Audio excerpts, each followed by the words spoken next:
Okay, just give me a second. Trying to launch the apps.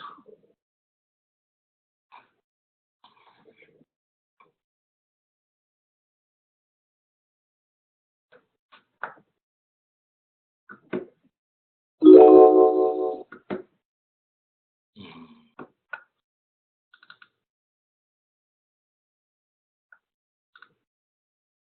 Okay.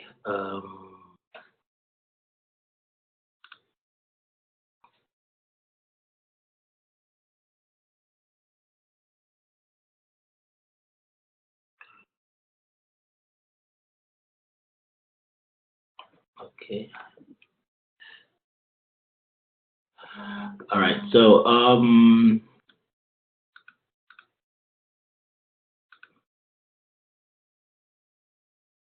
good evening, everyone.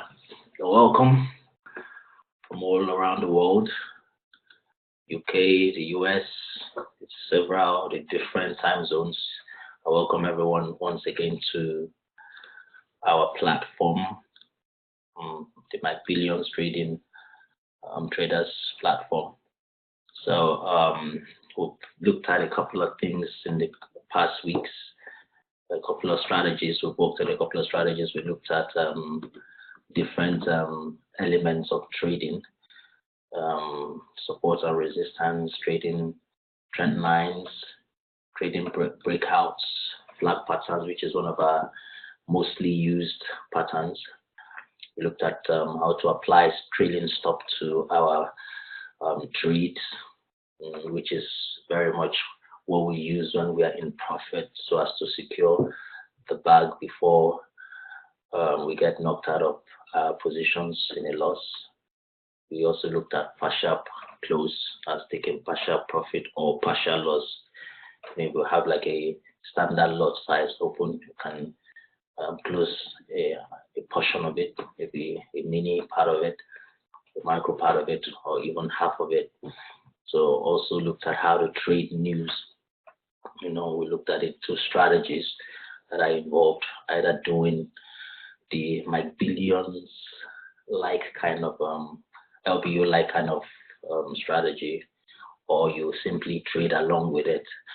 When it drops, you you wait to see like a flag or something, then you follow, or you just jump in.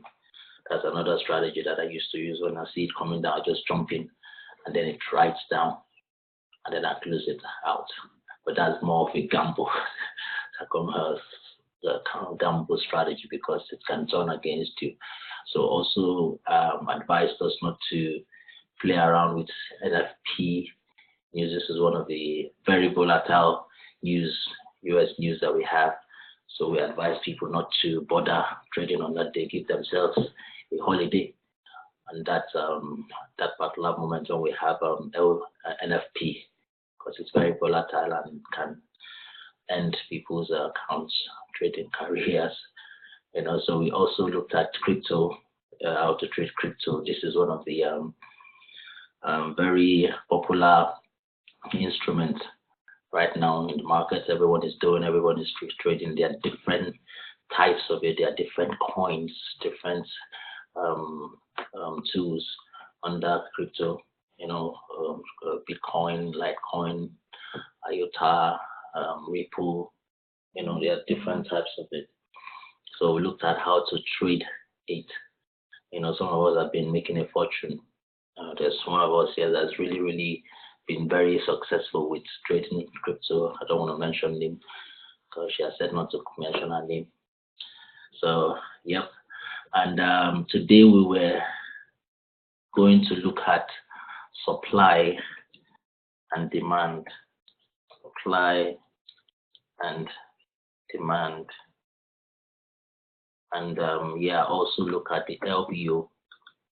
But because I know I've already done this with the people that are on the call, I'm going to just touch on this one, the supply and demand. Just briefly, like I said, it's not really very difficult. It's just terminology. And like I said earlier as well, you don't have to use every strategy. You don't have to trade every strategy. Just pick one that you like and use it. They are all good. Depends on how much you practice and use them. Then it becomes part of you. Now, what are supply and demand zones? Now, these are like zones. When you hear me, when I talk about support and resistance, I talk about, I see them in, I say they are zones, and they are zones, areas where you trade, where you see resistance, where you see support. And like we know what support is. Support is the floor that price tests or comes to before either turning back or breaking through. Then this resistance is the ceiling where they touch on their route, on their way to up. Either they touch it and return, or they touch it and break through. So it's the same principle. It's really the same principle for supply and demand. It's just really support and resistance. It's just areas where sellers take over the market, and areas where buyers take over. Now, supply is where you have many sellers coming into the market. Demand is where you have many buyers coming into the market. It's as simple as that, you know. And like I said, it's not a place. It's not a place. It's a zone. It's not like a point in time, you know. So okay, you know, I say this is my supply. Let me go to a chart. What is it? Excuse me. Yeah, it's from the lemonade. It's from the lemon. Okay, so yeah, you can't say, maybe you can't say, okay, this is my supply. I mean, this is my because I'm here, this is my supply, or this is my resistance, this is my supply. It's not a place, you know, it's not a point, it's not the line per se. It's more of, where's the other one? It's more of a zone. Where are you now? It's more of a zone. It's more of a zone, you know. Yeah. If you see them do this thing like this, it's like they are trying to tell you that it's a zone, it's not a place. So it's a zone that something is happening at, you know. Yeah, it's a zone. A zone, this area. You know, it's not just a line, you know. So, well, like I said again, supply is when you have more sellers coming into the market, and demand is when you have more buyers coming into the market. It is a zone where the change, I like to use the word paradigm. There's a change in paradigm, there's a shift in paradigm, there's a change in direction of price, you know, and they have them in minors and they have them in majors. Now, your price cannot continually keep going up. Nobody has that kind of mind to say, okay, I'm just going to keep buying. I'm just going to keep buying. You know, there are some points in your trading journey that you will want to either pull your money and probably do something with it, invest into real estate, you buy a car, buy your wife or your husband diamond ring. So there's a point where that comes into the market. So that's why you experience things like supply and things like demand as well, you know. So yeah, areas where price turns around, you know. For instance, now this is a very fantastic supply zone. This is a very fantastic supply zone. Why do I say that? Because if you notice what happened, price was coming, and when it got to this part, this area, what did it do? It just dropped. So now, if you look left as well, you would see that there has not been things happening on this side. So this is a very strong supply zone. Meaning it's a very, it is where sellers decided to take over the market, or where the buyers that had the money that were buying at one point, they decided to take their money out of the market, So you have kind of like, in the market, you have two participants in the market. You have sellers and buyers. As sellers are doing the activities, buyers are doing the activities, at one point there's always going to be a winner. Either the buyers give in or the sellers overtake the buyers because they have much more liquidity in the market. So your supply and demand zones are nothing more than just zones, areas of reversal, areas of turnaround, where market turned from buy to a sell. You can have minor supply zones and you can have major supply zones. For instance, this is a major one, because if you notice what happened, price hasn't gotten in. Even if you want to look at it, if you look at it, you can even see it from here. Price hasn't gotten here in a long time. Look backwards. So this is another supply zone. When you finish eating, you can get more drink, but you have to finish eating. Everyone on the call, please, can you mute yourself, please? Just mute yourself, except you want to ask a question, so can have an uninterrupted session. So this is another supply zone. How do I call it a supply zone? A supply zone because you see what happened. When price got here, it turned back also, but then look back. It's been tested before, So yeah, it's another supply zone. So it may be called a minor supply zone because it's not new. So we might say that it's minor. It's not as major as this, because if you look at this all throughout from here to here, you didn't see anything happening. So this is a major one. So that's why if you even notice, like there's a massive drop. So that's just really what it is. Your supply zones can also be called your support and resistance zone. Yeah, I remember what I said. So when the market is going up, they are all buying. Buyers are all buying. So they're all there. That's what they call the demand. And then at one point they run out of money, or the sellers became too many, or even the buyers decided to leave. The sellers will take over. How do you know? Because you can see the market drop. So supply is for sellers to selling, and demand is for buyers. Yeah. So you can see that your supply is your resistance. Yeah. And your demand is your support. Am I making sense? Your supply is your resistance, is an area, a resistance zone. Remember, it's not a line, it's not a point, it's a resistance zone. And then your demand is your supply zone.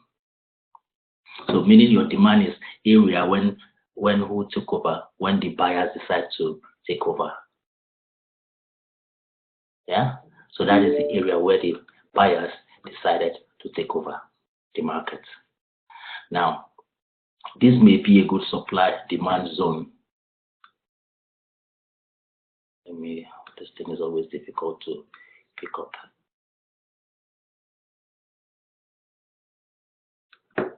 This may be a good demand zone.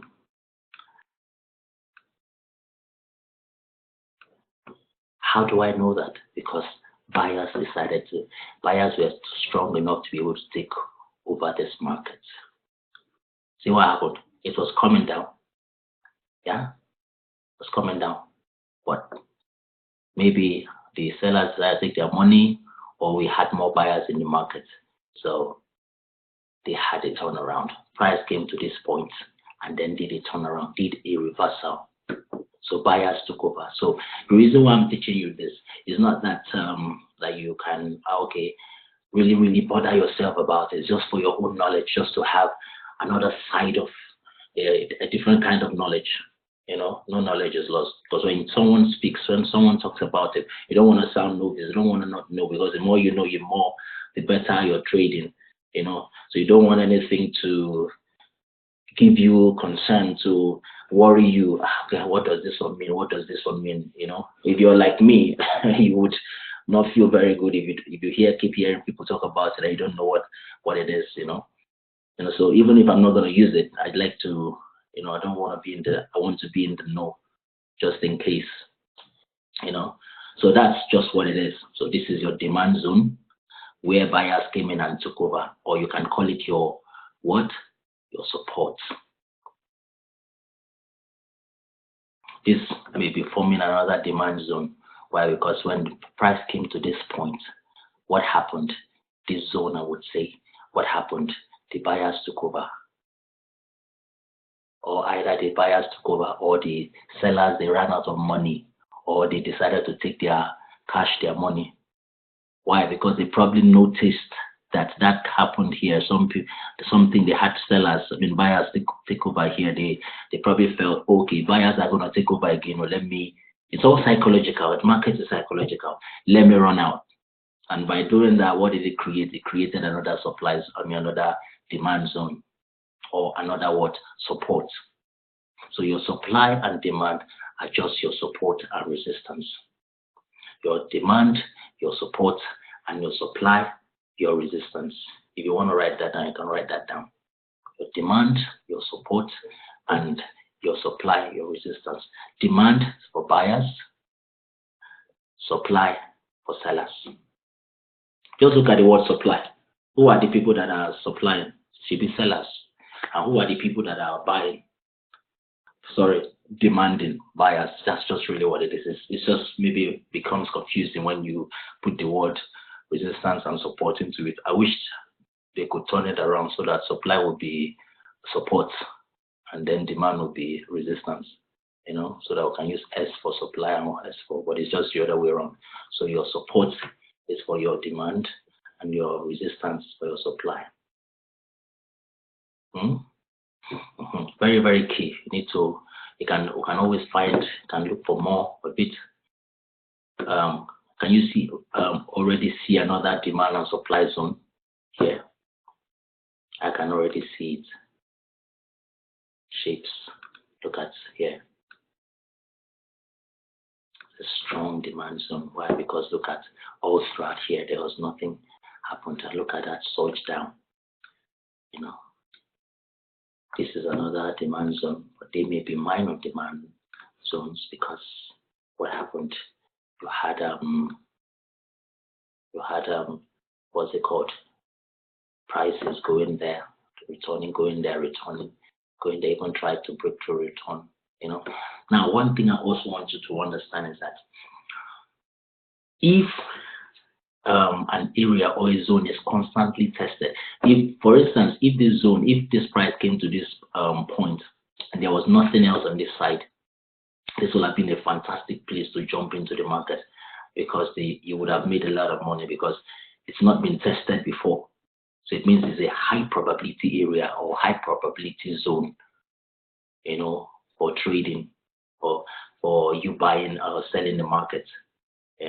So one thing I want you to understand is that the more an area or a zone is being tested, the easier it is for it to be broken. So if, for instance, okay, let me take this back. Let me draw this. Sorry.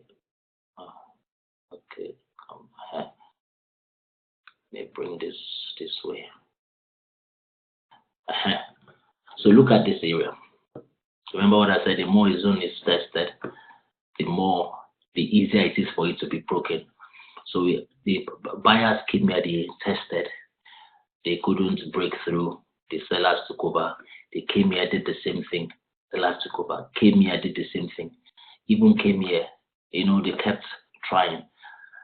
The more they try, the weaker it becomes. At one point, they are going to break that point. So you have to be careful. Maybe you saw at this point and now decided, let me jump in, or let me just remain here or something. It's going to keep, it's coming down. It's probably going to keep coming down. You're not sure anything can go wrong.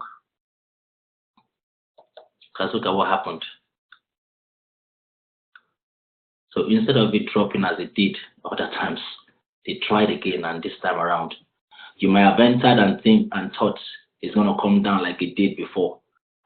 Maybe you didn't take the time to look at history. Historical data is very key. You didn't take the time to look at history and notice that they've been testing this place. The more they test that zone, it reduces your chances, of that zone holding it down. Because if a zone holds down holds down price, it's easier for you to either buy it or sell it. If this zone keeps holding it, I can keep selling. When I get to this point, I will sell, knowing that I will bring myself, I would come down. I will sell, I will bring it down and make a lot of profit. If I get to this zone, I would sell. If I get to this zone, what I would naturally think about is to that would be a good place to put in a sell stop.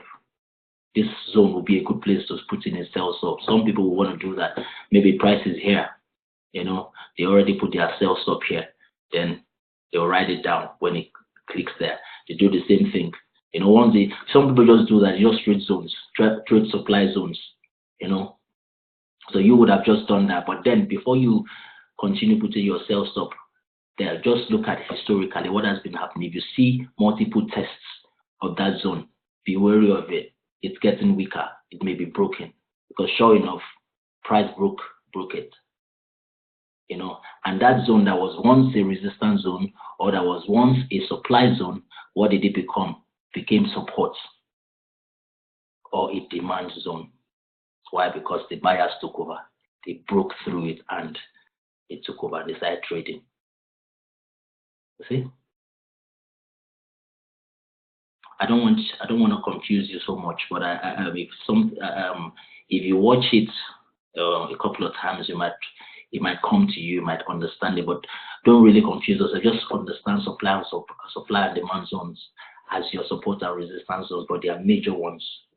The major support and resistance areas where either the buyers took over the market, or the sellers took over the market. At this point, the sellers are taking over the market because it's coming down. But at this point,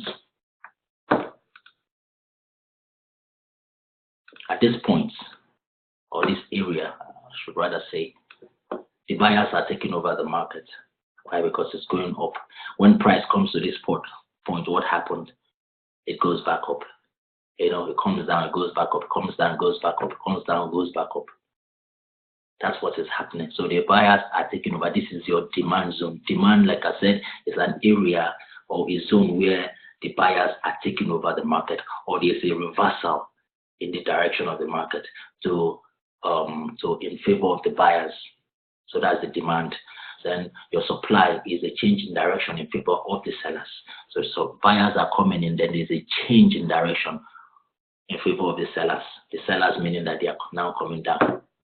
Yeah, they are selling. Yeah. This computer is very fast. So they are selling. They sold here as well until that zone couldn't hold it any longer. And what happened? It broke it. And when it broke it, what happened? It just kept going. It kept going. I wish I was in this trade, or I wish I understood supply and demand when I did.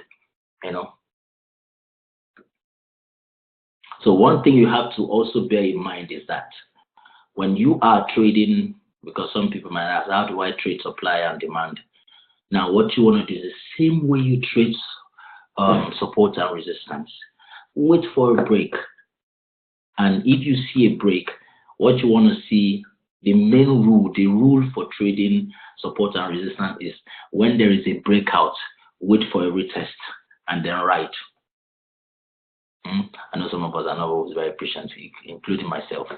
Now, if I was to trade, if you're supposed to trade, if you were to trade this the normal way supply and demand, this is where you enter your position at this point. This is your position, and this is your stop loss.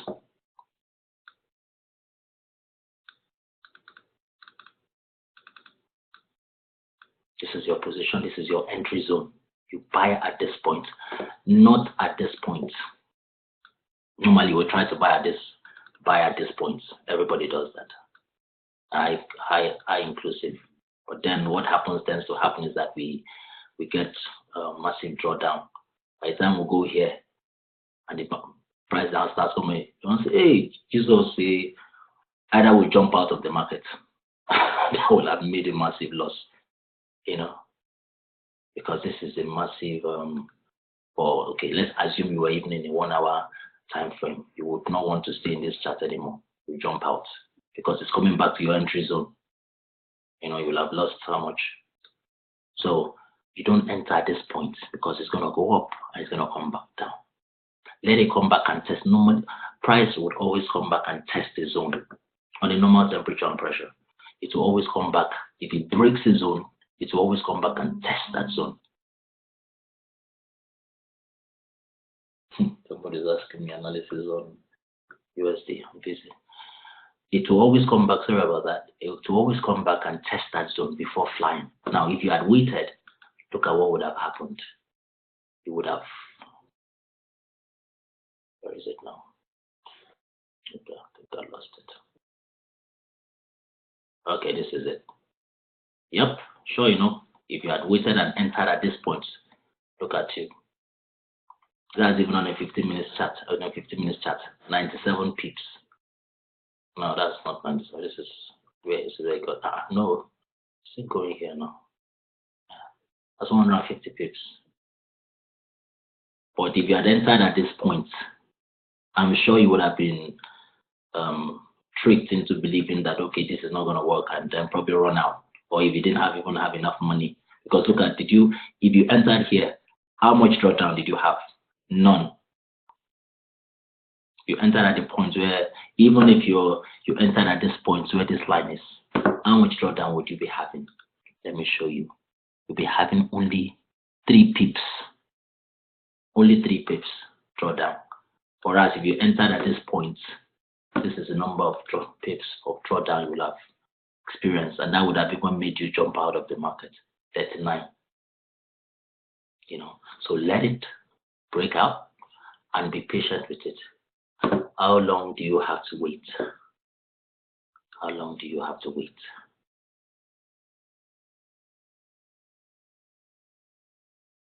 Let me escape because it has to come back here. So it probably has to come back here. This is where. So let's just say 30 times 15 is what you. 3 times 15. How many is that? That's 45 minutes or thereabout.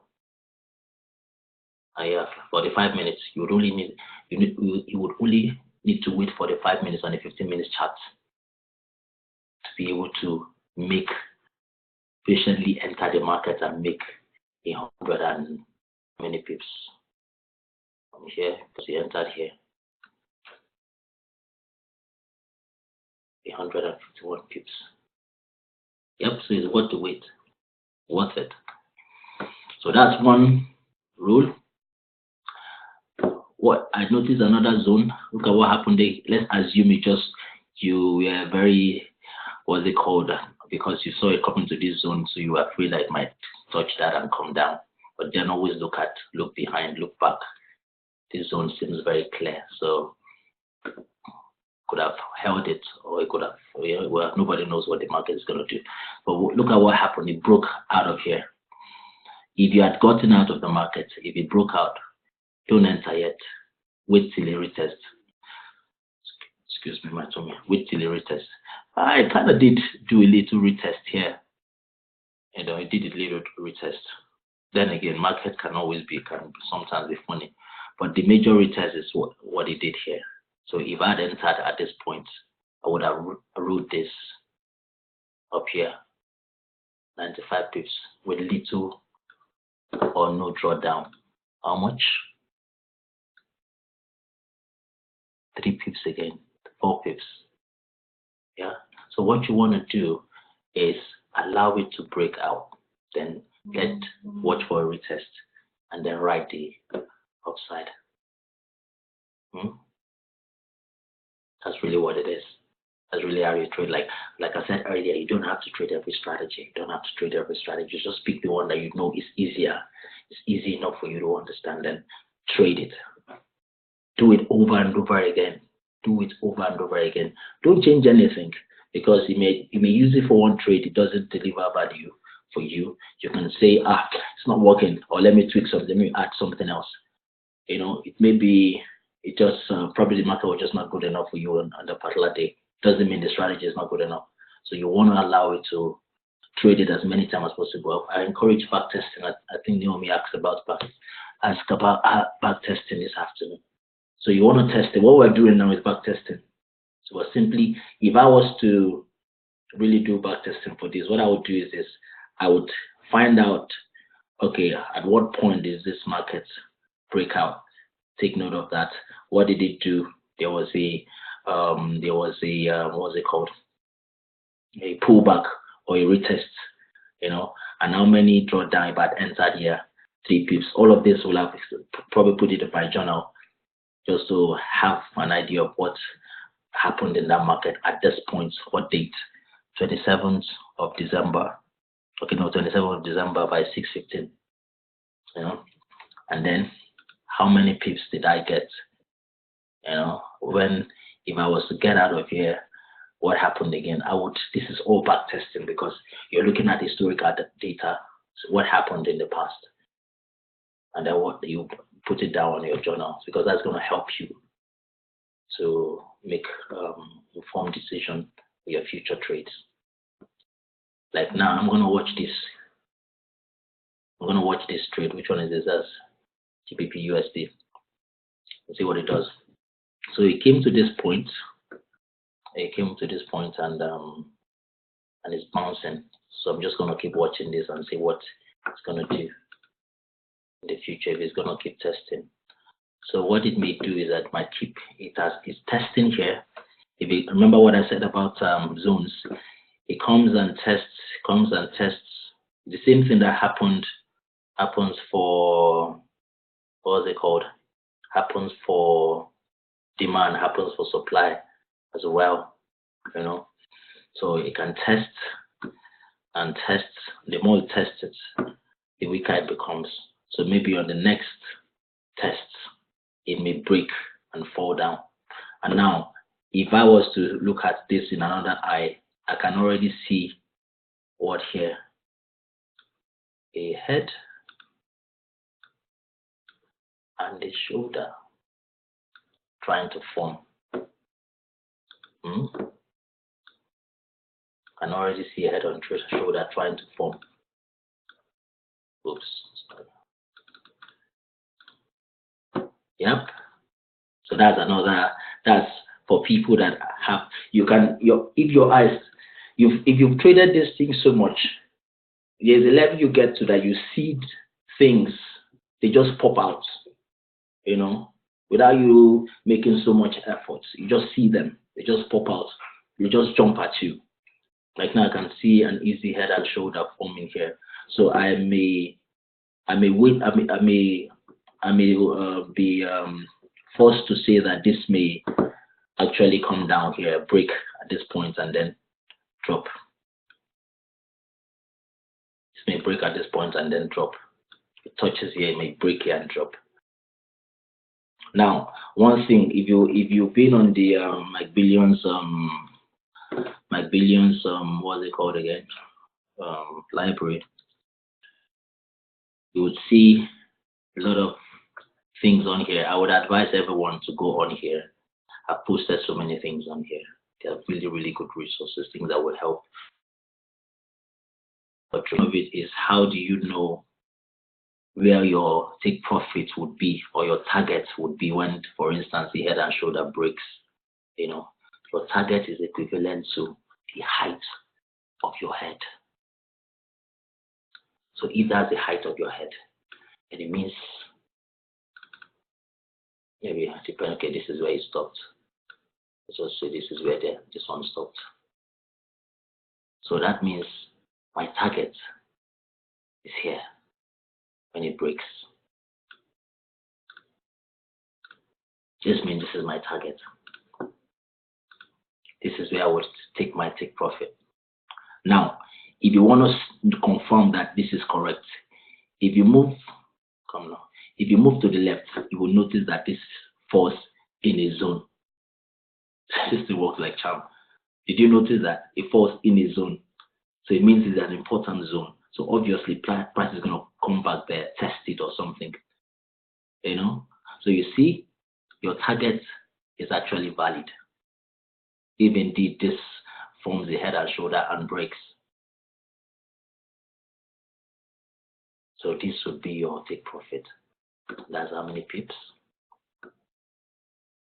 Just obviously you're going to wait for it to do a pullback and all of that. So you always enter from here.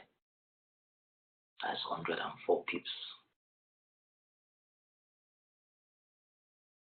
So straightforward, wait for a breakout, wait for a retest, then ride the upside. Same thing on the downside as well. Wait for a breakout, wait for a retest, and then ride the downside. All right, and your support and resistance, your supply and demand is your support and resistance. Your support means your demand, and your resistance means your supply. And there are zones where price, your supply is a zone where price turns around or sellers took over the market. So meaning the price was coming up, then at your supply zone, sellers took over the market. That's why they started, they started selling, or you start selling, or whoever starts selling, the market will start dropping.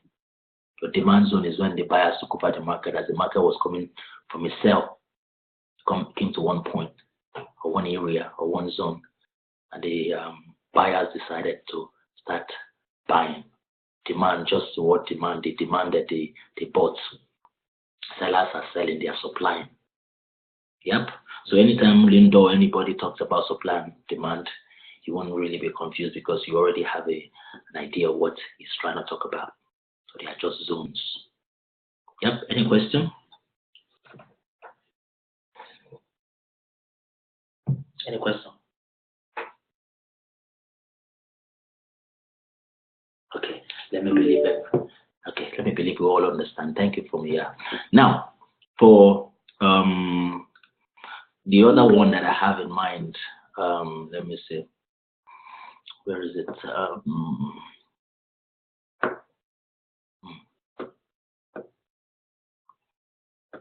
Don't know where to find it. Okay, let me see. Mike. Okay.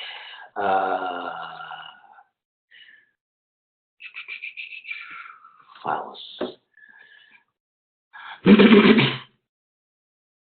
Now, okay, I think this is the one that Naomi sent to me.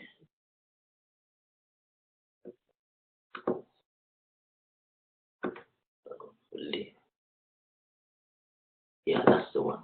Oh, fantastic. Oh, did I have it open before? Oh, I had it open. Is this a revised one? Let me go back. Another video one.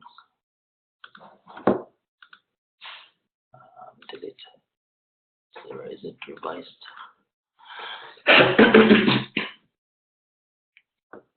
Okay, I think it's the one. Now, the strategy that I wanted to teach us, the other members of my team that have been here with me longer already know what it is. It's called the McBillions LBO strategy. It's the London breakout strategy. I don't know if I was heard about it that I knew before. Heard about it before that I knew. Now, what does that mean? It means we're trading the London session.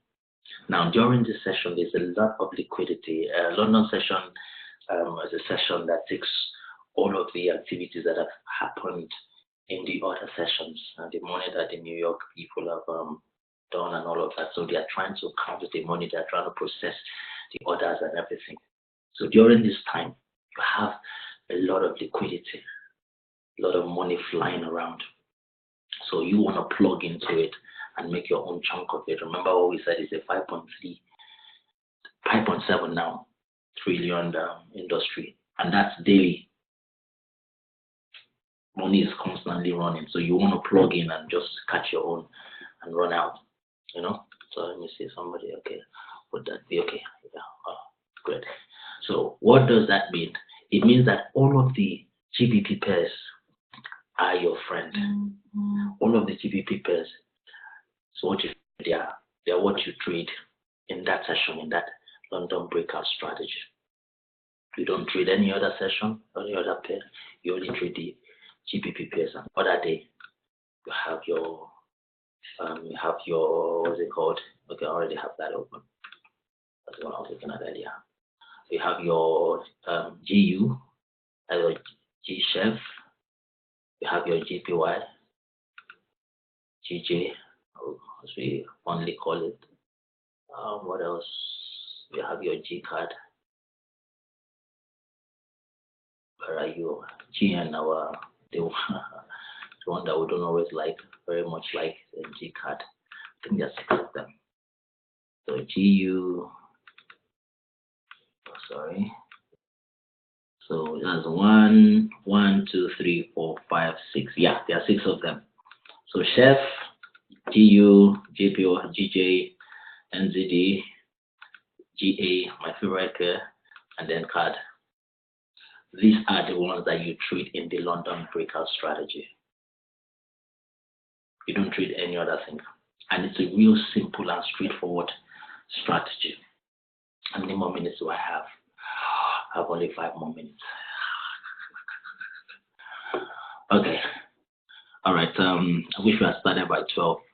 Would have been able to cover a lot. So I'm just going to, I don't know, permit me to take another 10, 15 minutes. I'm going to try and make it as brief as possible, 10, 15 minutes. Then I will take all of the questions on the Telegram platform. So I don't want to keep us here. I know some of us already know about this, so that's why. And Wi-Fi is already waiting. Okay, so how do we trade the London breakout strategy? It's really straightforward. Or let me start by, when do we trade it? When is the London breakout strategy? Now you need to look at it from your own time frame. Okay, let me be careful with that. That happened in 1655. Should not repeat itself. Show my account details. Okay, so word, body, that's my friend.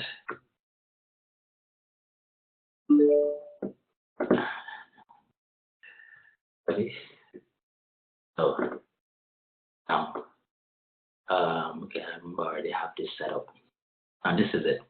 So if you're in the London breakout strategy, our London session, London opens its time at 8 o'clock. It opens at 8 o'clock, 8 a.m. in the morning. That's when London markets open. So what you want to do, what you're looking for between 8 and 12 o'clock is where the liquidity, falls or occurs. 8 and 12 o'clock is where the liquidity occurs. Sometimes we tend to allow the market to because sometimes it may not flow as we want it to be, so it may enter into 2 or 3, So, but from 8 o'clock, you want to start looking at the market. You enter your trade at 9 o'clock. Take note, the market begins, London opens 8 o'clock, but you enter your trade at 9 o'clock, an hour later. So they've already started processing the stuff from between the hours of 8 and 9. So maybe you will sleep, you can wake up by 2 a.m. or by 3 a.m. Is it 3 a.m. there? By 12 midnight or by 3 a.m. Now, looking at the other time frames, I'm talking about the guys in the US. So you want to wake up around 2 a.m. if you're in CST, wake up around 12 midnight if you're on PST, or wake up around 3 a.m. if you're in EST, so that you can take advantage of. But then again, you don't have to wake up by, you just need to wake up around probably 8:45 or 8:50, because I would assume that from this time you would have done the necessary preparation previously, will have done the necessary preparation for it, because you enter by 9. So you maybe wake up around 8:15, 8:45, sorry, minutes earlier or 8:10 and do your own personal whatever you do, preparation of your morning prayer and everything. So because you don't want to just want to jump in and wake up and enter the market. You just want to wake up and do some spiritual exercise, prayer and everything. So by 8:45, 8:50, you're already awake. Do all of that. Then by 9 o'clock, your trade should be already there. And what kind of trades do? You do the stop orders. You do the stop orders. I believe we're taking notes. So you do the stop orders. What do we mean by stop orders? You already know them. So if you go to your new order, new trade, so these are your stop orders. Your sell limit, your sell stop and your buy stop. Your sell stop and your buy stop, these are the two orders that you use. And then you can agree on the lot size to use depending on your account. Now, I have done my back testing. I've seen that this thing moves. They said that it moves at the minimum 50 pips, a maximum of 200 pips. That's what they say, but I've done my own back testing. Sometimes it moves just 20 pips, sometimes it moves just 30 pips. Most 20 or 30 pips. But if you are like me, compounding interest, because what I've just recently decided to do is to try and do a larger lot size and to look for smaller pips. So I could decide to do a 0.5. What am I looking for? Only 10 pips or only 5 pips. That's all I'm looking for. 5 or 10 pips and I'm out of the market. Because this is one of the show banker. I don't know how many of us know what that means. For people that do betting, it's called a show banker as their language. Now, this is one of the very certain strategies, that would always do what it says it will do, at least 95% of the time.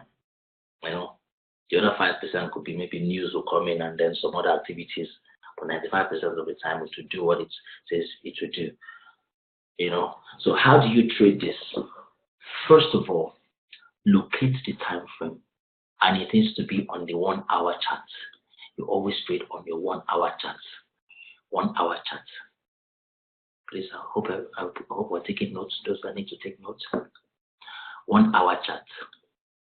Now let me do back testing for chef. So locate your 8 a.m. on the I don't know how I don't know how many. Okay, let me use GFX. Excuse me.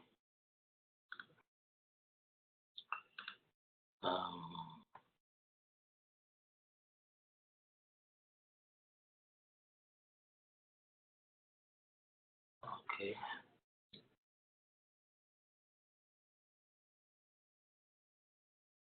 Okay, for squid. Just a minute, I'm just trying to get my GFX on. Sorry.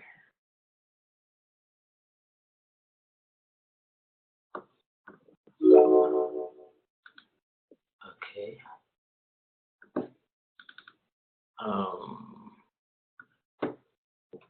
Here, where are you now? Where are you? Yep, that's right. Aha, that's it.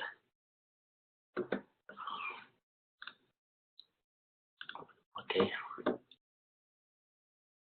GFX is live. Excuse me, I need to just like this. Upgrade to.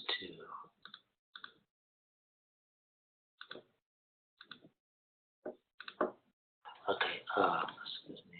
Give me a second. Let me just set it. Thank you. Now, I know GFX time frame. I don't know. I don't know the FX choice time frame. Look at all these charts. Okay, which one was I looking at? Yeah, this is what I was looking at. Now, what am I looking for? I'm looking for 8 o'clock on this GFX. GFX is 2 hours, 3 hours. Is it 3 hours now? 3 hours ahead of our time frame, our time zone, using Yeah, they are 3 hours ahead. So, but I think because of the daylight time saving, it's now 2 hours or thereabout. So what are we looking for? So you need to work this out with your own time frame as well. You need to work it as it's 3 hours plus GMT. So you need to work it out using your own time frame. So for my one, it's always at 10 a.m. in the morning. So let me look for 10. Yeah, so my 10 is my 8 a.m. Yeah, and my 11 is my 9 a.m. My 10 is my 8 a.m. and my 11 is my 9 a.m. So what I want to do as my billions LBO trader, what am I looking for? When I wake up in the morning and do all of that, first thing I want to do is to locate my highs of this candle and my lows of that candle. And which candle is that? The 8 o'clock candle. Remember, 8 o'clock is when they start. These guys start, just give it a little wiggle room. 8 o'clock is when London wakes up and opens their market. So I'm just gonna create a little room. Yeah, that's when London wakes up. So that's why I'm putting my, I don't like this red, excuse me. But I've said all of this.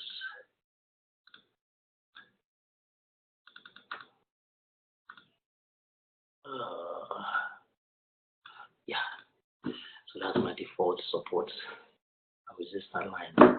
So I locate my 8 o'clock candle. Remember, you're on the 1 hour chart. Look at your 8 o'clock candle. Then have your support line, resistance line on the high of that 8 o'clock candle, and then your support line on the low of that 8 o'clock candle. I like to give a little wiggle room here, So once you've done this, this is half the job done. Again, locate your 8 o'clock candle, and then put your support on the low of your 8 o'clock candle and your resistance on the high of that 8 o'clock candle. I like to use this line so that it just guides me where I am, just in case I scroll out. I can always come back and locate it. Yeah, so that's my 8 o'clock candle. Remember, you are here. You've woken up before everybody else. So what that means is that you're not seeing all of this. All of this hasn't happened. That's what it means. All of this hasn't happened. This is what you're seeing alone. Because this will happen. This will happen when an hour later by 9 o'clock. So 8:45, you already woke. You're already up. So you've already, or maybe you've already done this the previous day. Look for where your 8 o'clock would be. Then put your candle there. You can also always do that. See, you can always do that. Your time frame will always count for itself. So this is where for tomorrow now, this is where my 8 o'clock would be. So I already identify that. So I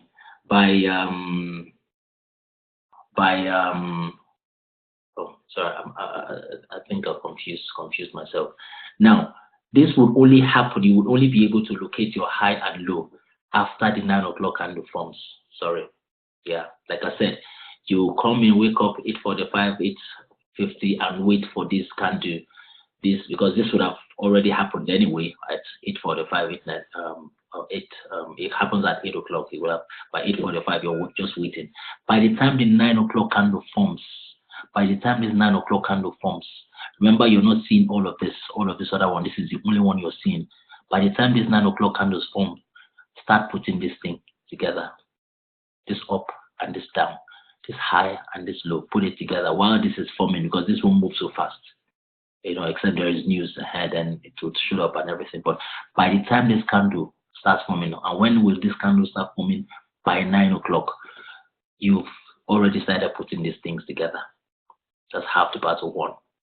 Again, wake up 8:45, 8:50, wait for this 9 o'clock candle to form. The moment it forms, put your support, your resistance on your high of your 8 o'clock candle, your support on your low of your 8 o'clock candle. Have I confused anyone? If you all understand up to that point, please put a yes on the chat, please. Or you can just say yes. Do you understand up to that point? Fantastic, fantastic, fantastic. Okay. Oh, nope. Okay, let me explain it again. Let me explain it again. So this is it. This is our candle. We don't from this red line down here, or let me just say from this point, we don't have any candle. Yeah. Okay.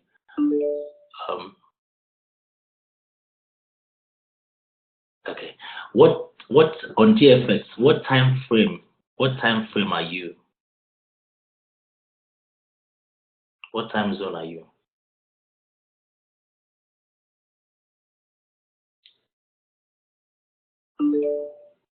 CST. Let me see. Hopefully, I'll be able to understand how CST works. CST. So CST, where are you now? CST 8 a.m. So no, that's not the one. Oh yeah, this is. How am I saying? That why CST. Ah yeah, that's there. So 2 a.m.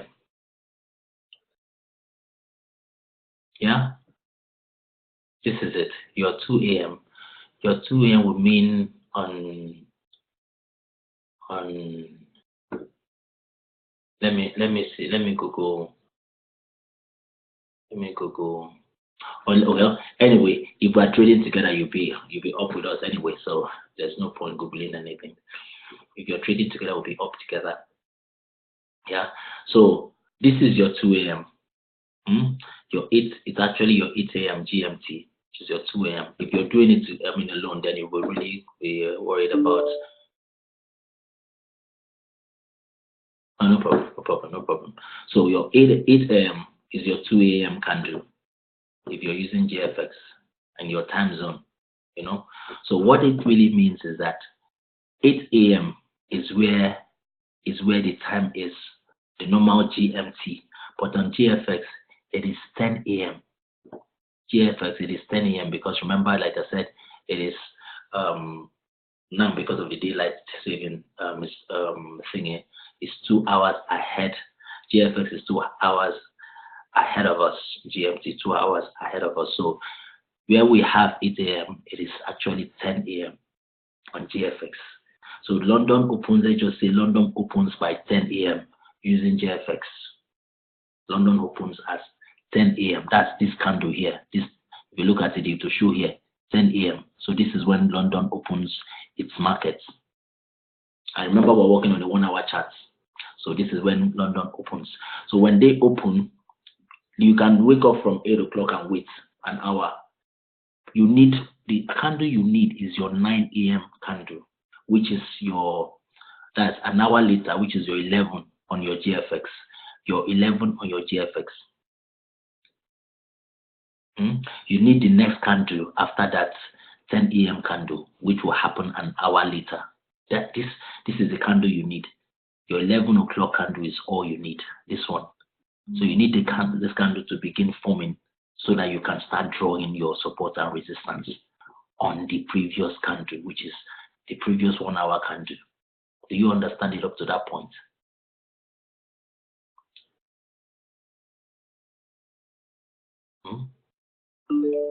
Yes. So this candle is your 10 a.m. candle, which is 8 a.m. GMT London time. So you wait for this next candle to form, which is your 9 o'clock candle. This one here, this red one here is what you're waiting for. And you started waiting since 8 o'clock. So the moment you see this candle form, what you want to do is locate your high. Because by the time this candle starts forming, this one will stop forming. This one will automatically stop forming. So, but you can't know while it is still forming, you can't know how high it's gonna go. It might still jump up or it might still come down. So you want to wait for it to finish forming. And how do you know it has finished forming? When the next candle starts forming, and that is this your 11 o'clock candle on your GFX.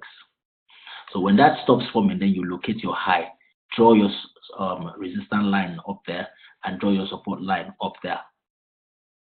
When you've done that, half of the battle is won. So the next thing you want to do is, after you have done that, is to locate your entry prices. You want to locate your entry prices. Where do you enter the market? Now, how do you know your entry prices? Your entry prices is your 10 pips above where you found your high. So 10 pips, how do you know your 10 pips? Remember, you use your cross S, you do 10 pips. See? You see? Your 10 pips is what is your 10 pips there? 1.31949. 1.31949.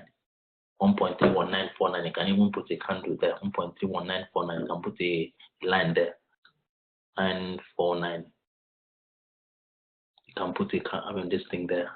You can put it there just to know, to track it. So that is your entry. 10 pips above your high here. Remember, this was just to locate your highs and your lows. So your entry will be this point, 1.31949. That's for your buy stop. You're trying to find your entry, which is your buy stop. Remember, when it's going up, it's buy stop. When it's going up, it's buy stop.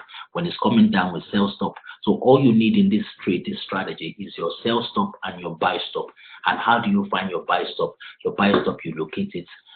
Your buy stop price, you locate it by counting 10 pips above. Yep, 10 pips above gives you that. Yeah. Now your sell stop, they say you should do 5 pips below that. 5 pips below your support. So you just do that. Ensure that you align it very well to that support line. Then do 5 pips. 5 pips will be, okay, that's 5.1 there. I can just do, okay, let me do 4.9, since if I do to give me 5.1, let me do 4.9.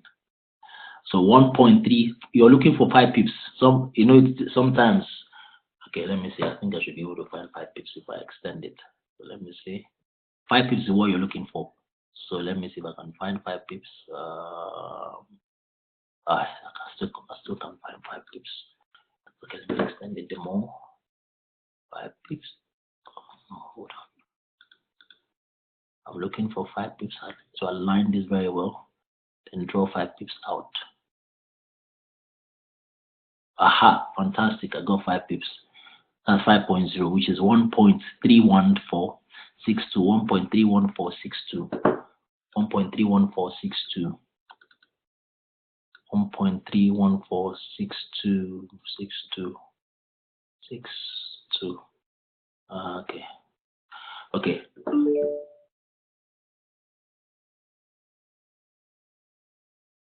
Yeah, your 10 pips is for your buy stop, and your 5 pips is for your sell stop. That's the rule of that. Well, if it keeps changing it, but I'm sticking to the 5 pips. Some of them say you use 10 pips, but I'm sticking to the 10 pips or to the 5 pips. You know, the first one I learned. So the 10 pips above, which is your buy stop, and your 5 pips below, which is your sell stop. I take it again. 10 pips above to locate your buy stop price, and your 5 pips below to locate your sell stop price. Yep. So now, if you wanted to enter this trade, what do? You bring your order out and go to pending order, locate your buy stop, and then put in your price. And what is that price? Your price is 1.31949. Yep, that is your price. And then what is your stop loss? Sorry, what is your volume? You can decide that yourself. You can decide to do 0. Like I said, I may just be looking for 5 pips take profit, or 10 pips take profit. I don't want to do too much. Like they said the thing moves 50 to 200 pips. But I've done my back testing, you know, sometimes before it turns against you, it may just move 10 to 20 pips or 30 pips at most before it turns against you. Sometimes it gives you 90 pips, yeah, quite all right. But what I see that I can always take in the market without issues is 10 to 20 pips. So if I have a considerably sized account, I do 5 pips. Means sorry, 0.5 or 0.3, any of the minis, you know, and just take whatever I can take and get out. Compounding interest is what we're talking about, not maximum pips. So I put that volume in. I put that price in. Oh, it's been cleaned again. Okay. I put that price in 1.31949. 1.31949. Yep. When I put that in, I can decide to put my take profit now. My take profit, I can just count. Remember what your take profit, how do you find your take profit? Maybe 10 pips from your entry zone, remember? Or 5 pips from your entry zone. I could just, this is my entry. Remember, I counted entries. So I could just do 5 pips from there or 6 pips, you know, whichever one I choose. Or I can just do 10 pips. I tend to 1.32048. 1.32048. That will be my take profit. How many pips? Just 10 pips and I'm out. Yep. That is all that there is to do. Then what will be my stop loss? My stop loss would always be 5 pips. Yeah, 10 pips rather from my entry. 10 pips from my entry downside. 10 pips from my entry downside. Okay. Let me count that. So if my entry was here, sorry, not my entry, but my high, sorry. If my entry was here, I can do 10 pips down.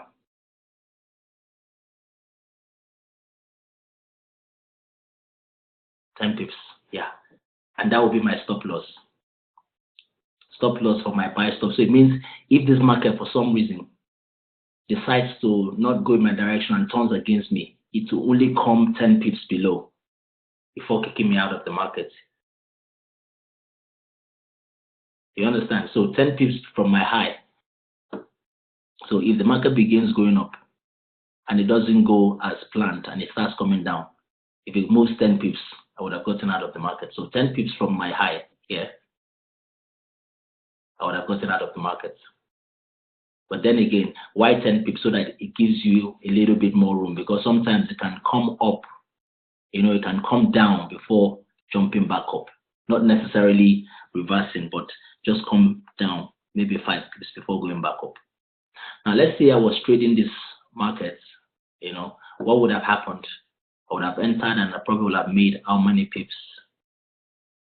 How many pips does this give me? This gave me 17 pips. See? But my take profit was 10 pips. So at 10 pips, I would have been out of the market and secured my profit. So they said it gives you 50 pips, but I doubt it gives you 50 pips every time. So like I said, you can do a higher lot size, but then do 10 pips profit or 5 pips profit. So look at this market, it gave us only 17 pips before they started retracing and then going back to my stop loss. Yep. The same thing happens here. My entry, if I would do that for my stop loss, do my take profit and all of that for my buy stop position, and then place order. Yeah, I'll place order. I don't want to place that so it doesn't enter. I do the same thing for my sell stop position as well. Pending order, pick my sell stop. Then look for my entry zone. Okay, I already have that sorted out here. I did entry here because that was my support and this was my entry, 1.31461. Yep, I put my volume in 1.31461. What will be my take profit? 10 pips from my entry. again. So I draw out my 10 pips around many. Yeah, 1.31360. That will be my take profit. 1.31360. Yeah. And what will be my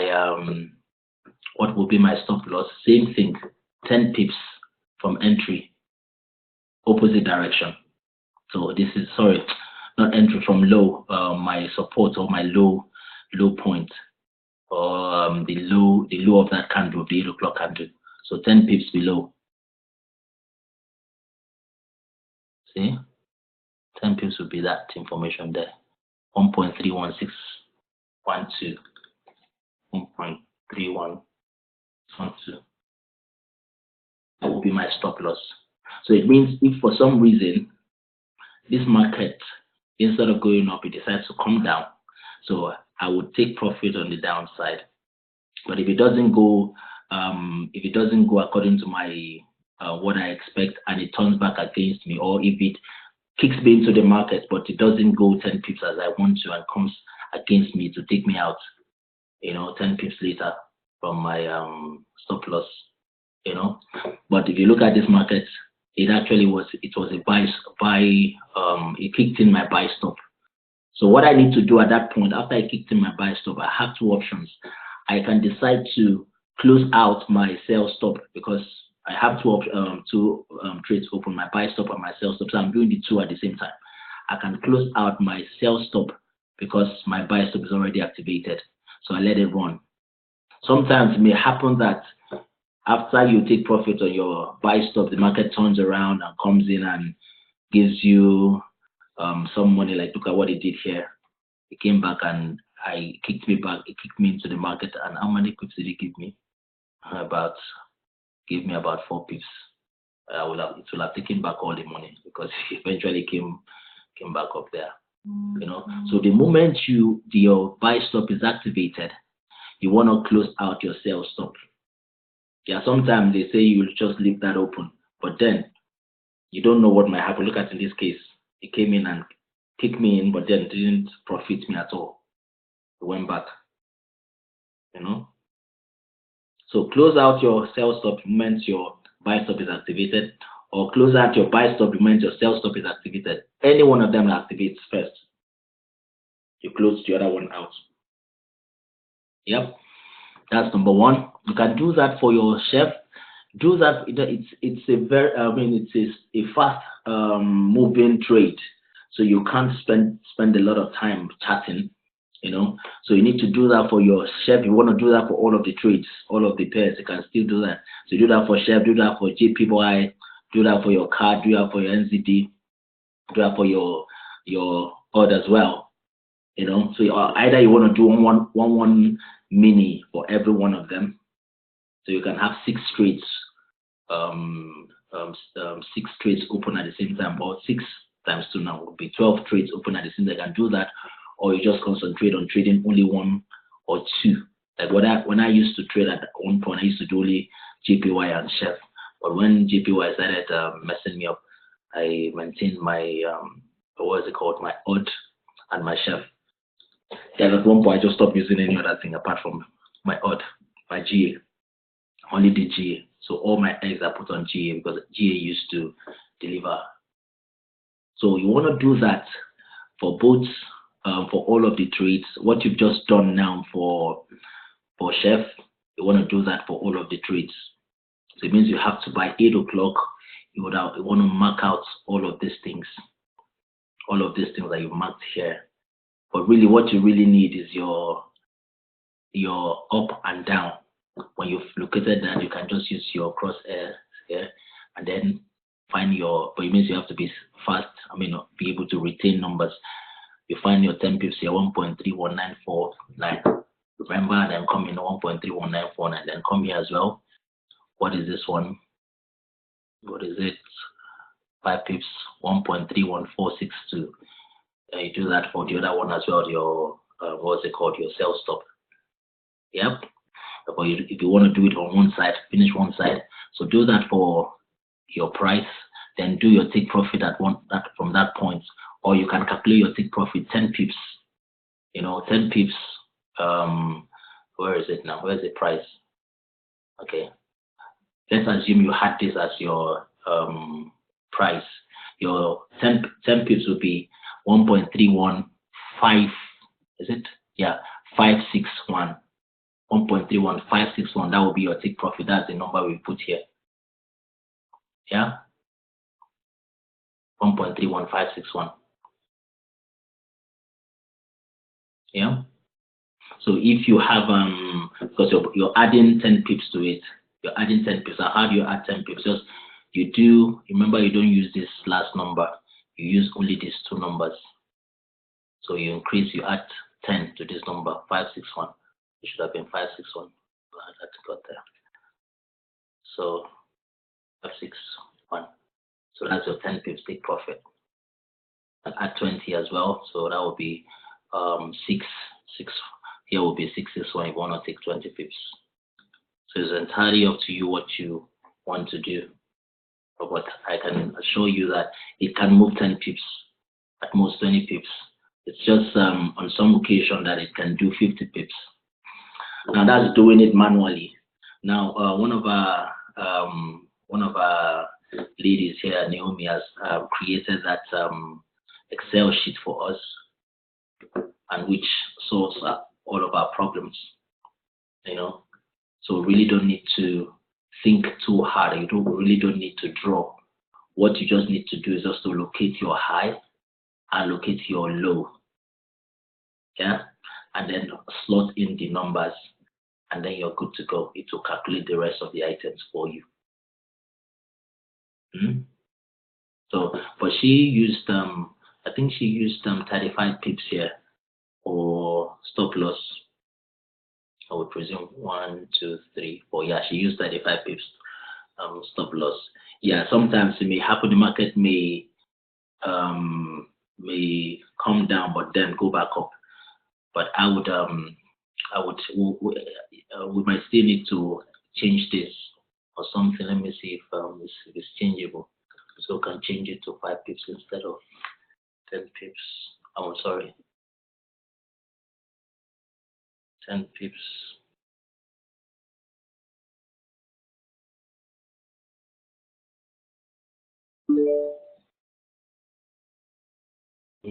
So the next thing is to change it. Yeah, that's true. So 1, 2, 3, 4. So 10 pips. That should work for us. Yeah. So the stop loss is that. Now you'll notice that you have 2. Now this one is for the rest of the pairs. This is just for JPY. Remember, JPY has only 3. It's in 3 places, 3 decimal, is it 3 or 2 decimal places? Like the rest that moves, it's in 4 decimal. The rest are in 4 decimal places. Now, how do you do this? If I was to trade, 2 decimal places. Yeah, 2 decimal places. Now, if I was to trade this, now, this candle, there are different parameters that are on this candle. You can decide to do 2 things. You can decide to draw this line up and down, and then whatever you get from there, that you slot them in here. So for your support, I like to use this spot lab method now. For your support, you pick that. Resistance will be 1.31, 1.31850. So your resistance, you put that number there, 1.31850. Yep. So you automatically populated that area, and your support would be 1.31513, 1.31513. Yep. Your what's it called is already sorted. Everything is sorted. So all you need to do is just to go here, bring out this box, and then what's this number? Unfortunately, you can't copy Excel. You can't copy Excel. Wish we could, but we can't copy it. So you just type it in 1.31950. Type that formation for your buy stop there. 1.31950. What is your TP? What's our TP? Yeah, she did 15 pips. Yeah, so you can decide to do it 10 pips. Can always come here and change that to 0. 10 pips is entirely up to you. When we give you, see the number changes as well. So you can put that formation for your take profit put that here as well. What's your stop loss information? Take that, put that here, and then place order. It's faster. Then you come to do the same thing for your sell. So after you place that order, open another one, and then look for, I'm doing this fast. Imagine I was in the market. This is how I'll be doing it very fast. So I look for my entry price, which is this, has been provided for my support. I put that information here. I look for my TP. I put that information here. I look for my stop loss. Put that information here. I place. I go to the next item. Yep. I do the same thing. I draw it out. I will have drawn out everything. Yeah. That's one way of doing it. If I decide to use support and resistance lines, I just want you to follow me closely. If I decide to use support and resistance lines, drawing them out like this, I can just do that. But if I decide to use the candle itself, support and resistance lines on the candle, and what are these lines? They are the informations. They are your highs and your lows on the candle. Now, if you mouse over your candle on the upside, you will see some numbers. You have open, you have close, you have high, you have low. So the information you need here is your high. And what is that, your high? 1.31847. Can you see that? 1.31847. So that is your high, which is equivalent to your support. So that high, that information, 1.31847, is what you will enter here. Mouse over it again. What is your low? 1.31. Where is it? 1.31515. That information you put here, and then you click enter. They will populate it. So the same thing. Unlike me drawing this line, I like to do things manually anyway. Unlike me drawing this line, you can just mouse over your candle. If it's a bullish candle, look at it like this. You mouse over it to the top like this, and that will bring that information out. So all you're looking for in that information is your high and your low. Your high and your low, they are all there. So pick your high, place it here. If you miss the low, mouse over again, pick your low and place it here, and then it will calculate all of it. The same principle, same thing you do. Then you now go back and start dropping information on there. Now let's assume that candle was a bearish candle, was a red candle. If you mouse over at the top, it won't give you that information. What you need to do is to mouse over at the bottom instead. You see? You see the difference? If you do like this, like the same way you did this, it won't give you that. If you try to do this on the bottom, it won't give you that information. Did it give? Okay, it does give me. Oh wow, that's interesting. Okay, the thing fooled me today. The other day I was trying again. Okay, so yeah, but sometimes, just take note, sometimes, because it's a bearish candle, you need to mouse over at the bottom, not up. Because I'm surprised it gave me when I mouse over at the bottom here. Okay, didn't give it again. Okay, so you might try, it doesn't work. Just know that you need to mouse over at the top to find that information. So if it was a bearish candle, you can't find it up here. Okay, that's information for this one. It's still showing. Trust with us. Okay, don't embarrass me now. Yeah, that's it. Let me look for something else. This one is clear. Yeah, so it's not going to show that information unless I bring it down. This is on the 8 o'clock. Yeah, on the 8 o'clock candle. Yeah, on the 8 o'clock candle. So you must always, but even if you mouse over it, it will tell you what candle it is. So if I do this, it's not showing. If I come down here, it will show. And look at it. So it's saying 11 o'clock. But what I really need is, look at the candle. It shows 11, but I'm just using this as an example. It must be the 10 o'clock on the MT4. Remember, it's 8 o'clock GMT, but 10 o'clock on the MT4. So, yep. So that's that. And remember, up here is what you're looking for your bullish candle, and down here is what you're looking for your bearish candle. So the same thing you did for when you were doing for your bullish. If this was a bearish candle, the same thing you do. Mouse over here and look for your high. Pick that information here. Then pick your low, pick that information, put it here, and then it will compute the rest for you. So just finish your nice one, nice one, nice one.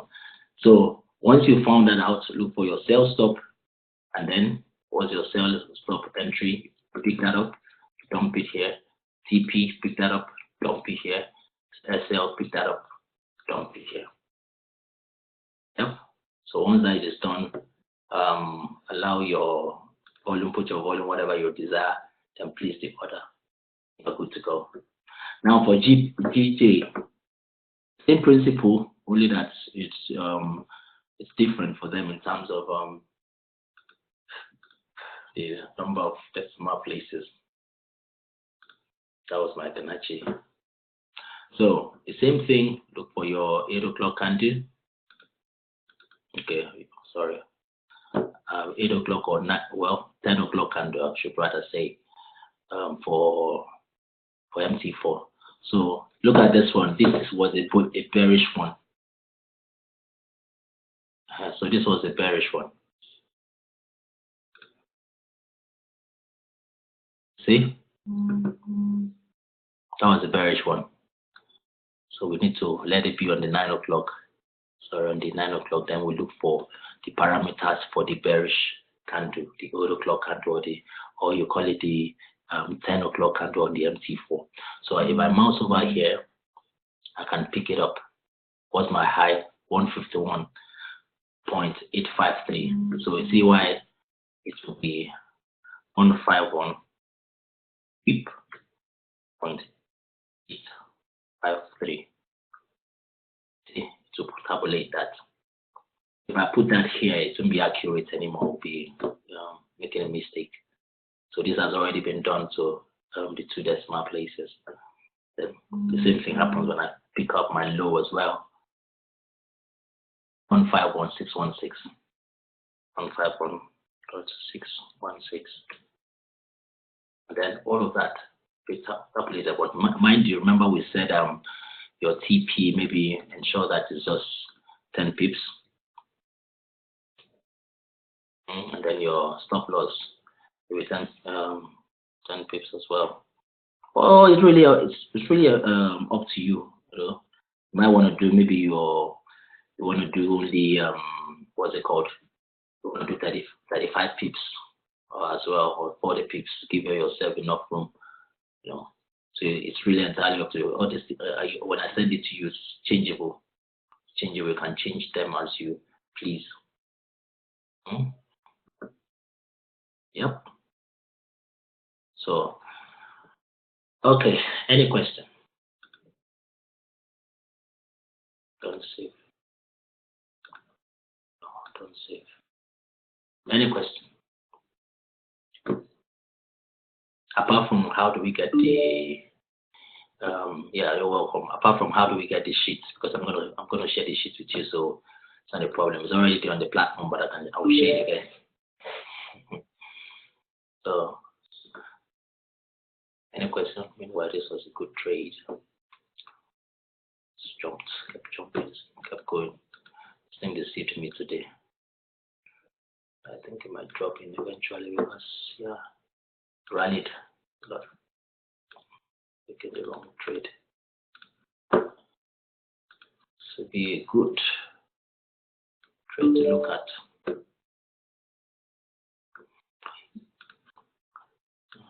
For gold, let me see. Let me see if I can market watch. Okay, do I have gold already? I think I already have gold open. Gold, let me see. Gold would always, yeah, I think it's pretty much the same thing. Yeah, it's pretty much the same thing. 62 pips. But because, you know, because gold,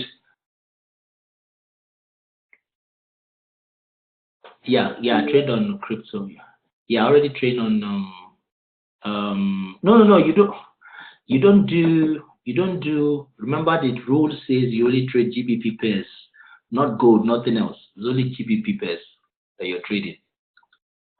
that strategy is only for GBP pairs, not for any other pair. Only GBP, JJ, G Chef, GN. Yeah. No, you're asking whether it's the same 10 pips for gold. So it's only for this guy here. So I've already treated. Oh, just general. I don't understand. Okay. No. Well. Let me see if I understand your question again.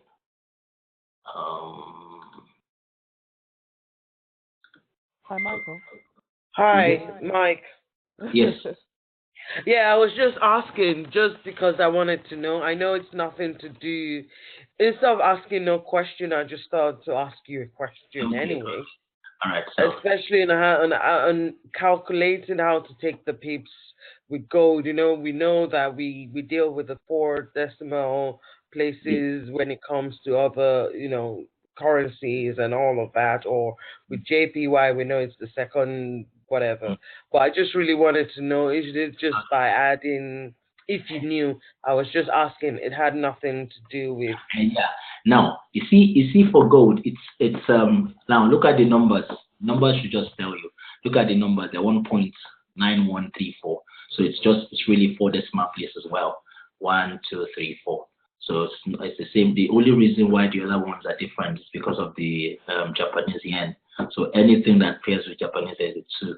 So it's 4 as well. It's the same as gold is the same calculation with the rest of the other pairs. It's just the same, except that because they move very good.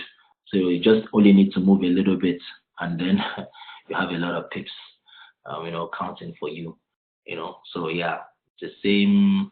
It's the same movement, the same decimal place, 10 pips. If you want to look at it like that, yeah, it's the same decimal place. It's just GG is the only one that is different from the pack. Yeah. Okay. So somebody else has another question. You train on cryptos? Yeah, I trained on cryptos as well, and I trained on. I've already looked at cryptos already, and I've already looked at yeah, I think we did the same thing on gold as well. Yeah, we treated gold, but really for gold, it's pretty much the same.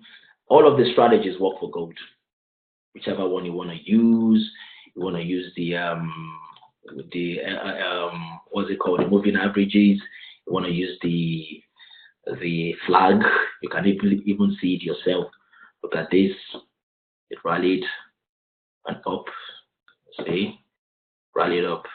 Did a pullback from the flag or something? Then see the upside move. The same thing happened here. It kept doing that. So in fact, this move, that was what I was using to hit this market. Just let it go.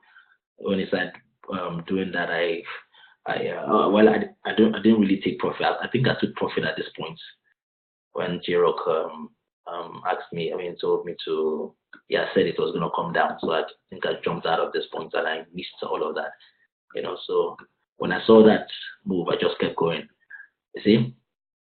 So now look at this as well. This afternoon, I misinterpreted this move. Yeah, I misinterpreted it and I paid dearly for it. So look at that, and what did you see? A drop. Yep. So it would do what other pairs are doing. So it did that. It did a pullback, a strong one as well. And remember when I said, I don't know if I think I mentioned it. For head and shoulder, I showed you that. Now for the flag as well, it tends to also do that as well. The size of the pole can equate to the size of the what's it called? Let me put that properly. Size of the pole can equate to the size of the target. Yeah. So if look at that. So if you want to know how far it's gonna go, so just measure the pole. Just know that okay, if what will be my TP? Where would my TP be? So I want to measure this and ensure I got the right this information. Then I use that. Let's say it's still inside that window. Then I place it here, and that will be my TP. But like I always say, you don't have to wait till the last coin. Can take your money from here. Can take your money from here before it even comes down. But let's say you wanted to take your, what to the last TP. Look at what happened. Remember what we said, it will always go to touch the previous support or resistance. Look at what it did here. It did that. If you scroll back now, you see that that line is an important part of this, important part of this trade. It's a part where it kept respecting that line. So to always come back and test it. Yep. So yeah, that's why it did that. It dropped, gave me that. I wish I'd stayed on, because it went back up and I jumped out again and came back down. This market can be crazy sometimes. Yeah. So I did that on gold, then crypto as well. Like I said, anything can work with gold. Any of the indicators, just use your 15 and 13. I introduced I introduced my 50, which I call my snow. I introduced it into it as well. But I would show that another time. What's the 50 supposed to do? My 50, remember, my red is my fire, my blue is my water. Now my 50 is my snow. I would show you what that means in my later video. But like I said, all of the strategies work with gold. Anything works with gold. But for now, the one that I know that still works well with crypto is the moving averages. And but we've mixed it up with Trevor's support and resistance, just to be able to know where the take profit zones or the reversal zones would be. We mix it with the Trevor support and resistance. You can do yours. You can draw out your own support and resistance lines. You can do that. It's entirely up to you. But then, like I said, don't wait till the last coin. Take profit halfway. Profit is better than no profit. Half profit is better than no profit. Yep. But just take the video, take the other video that we did on crypto to see what we did, how we went on with it. Yep. I did supply and demand when we started. So you want to, when we close today, you just visit it again, and then you have a better understanding of what supply and demand is if you missed it from the beginning. So do we have any question? If we don't have any question, I'm gonna trade tomorrow. Hopefully, I'm gonna try and trade with Dr. Kathy and so I'm gonna trade tomorrow as well. So I'm gonna put out the join me link. Then we can all, yeah, no problem with you. Then we can all join in. Man, this is how I trade. I'm not gonna trade and I'm telling you, yeah, do this, do that, do that. How I trade is this. The reason why we do the group trading is so that you can follow. So if you want to do it in demo, because I'll probably be doing it on live, but okay, maybe because of for you guys, I may actually do it on demo tomorrow, so I don't, because it's money, so it's risky. I may do it on demo tomorrow, so I can, maybe if you have questions, you can ask it while I'm trading. But when I go live, if I'm trading in live, I usually don't talk. I usually don't until when I finish putting in my positions. Then, because yeah, I used to trade 2 accounts, trade for myself and my wife. So that's why we take the time to teach it first before we enter the real market. So yeah, all you need to do is, while I'm doing it, so you're seeing the numbers. Even if you don't want to read it, you're seeing the numbers. I'm calling it out. I'm telling you the numbers. That is all. I'm really one talking. So you just enter. If you miss it, you might just have to wait till the end of it, and then I can show you. Remember, we have 3 hours from 8 o'clock. 3 to 4 hours. So you can still enter. The market may still be slowing down. So if you miss anything, you can say ask me after the trading session. So yeah, make it a date with me tomorrow. Bye. Okay, I would have been up with Dr. Dami, Dr. Kathy by 6, 7. I will have been up with her. So I would trade into she will still be up when we will start our one as well. So tomorrow I'll send out the link and then we can all do it together. I'll do it in demo we all, so you can ask questions if you miss it. Okay, any question? Understand everything? We are good. Are we good?